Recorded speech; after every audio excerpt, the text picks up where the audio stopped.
আসসালামু আলাইকুম। আবারও আসলাম আপনাদের সামনে নতুন একটা ভিডিও নিয়ে।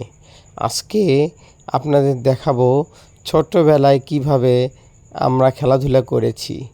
এরকমটা আমরা অনেক দেখেছি,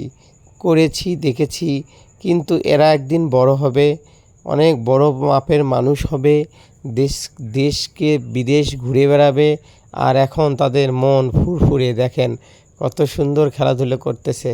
কিন্তু ওদের মনেই নেই যে আমরা বড় হয়ে অনেক কিছু করব, এরকম ওদের চিন্তাই নাই। শুধু ওদের খেলার মানসিকতা এখন। দেখেন ভাই, আসলে আমরা তো ছোটোবেলায় এরকম খেলা অনেক খেলেছি, তাই না? আমি এখানে ভিডিও করতেছিলাম, আর এই পিচ্চিটা আমাকে বলতেছে আমিও ভিডিওতে উঠব, আপনি আমার ভিডিওটা উঠান। তো আমি ভিডিওটা উঠালাম। সে এত দ্রুত ঝোল দিচ্ছে যে কখন আমারটার সাথে লেগে যায়।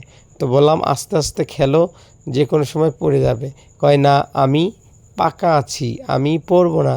সে খেলতেছে আর আমি ঝুলতেছি এই দোলনায়। খুবই ভালো লাগতেছে। পাশে অনেক সুন্দর ঘাস, দেখতে অনেক সুন্দর লাগতেছে। আপনাদের কেমন লাগতেছে অবশ্যই কমেন্টস করে জানাবেন এবং পাশেই থাকবেন। আসলে লং ভিডিও তৈরি করতে হয় সপ্তাহে 2-1টা, সেজন্যই এই লং ভিডিওটা তৈরি করা আমার। আপনাদের ভিডিওগুলো অনেক সুন্দর হয়, আমি দেখেছি, কিন্তু আমার ভিডিও যে কেমন হয় আপনারা অবশ্যই কমেন্টস করে জানাবেন, পাশে থাকবেন।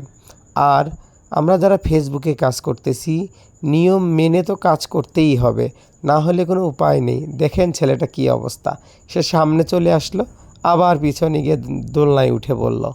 আপনাদের কেমন লাগতেছে ভিডিওটা? আশা করি ভালো লাগতেছে। ভালো লাগারই কথা, কারণ চারিদিকে সবুজ আর সবুজ।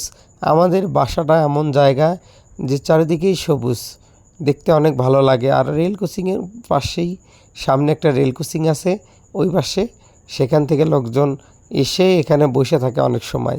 এটা একটা স্কুল মাঠ, এখানে বাচ্চারা খেলাধুলা করে, এই জন্যে দোলনাগুলো সবসময় এরকম খোলাই থাকে, যে কেউ আসে বসে। তো আমিও বসলাম, বসে ঝুল খাচ্ছি, আর বিকেলটাও অনেক সুন্দর উপভোগ করতেছি। খুবই ভালো লাগে এ ধরনের দৃশ্য, আসলে মন জুড়িয়ে যায়।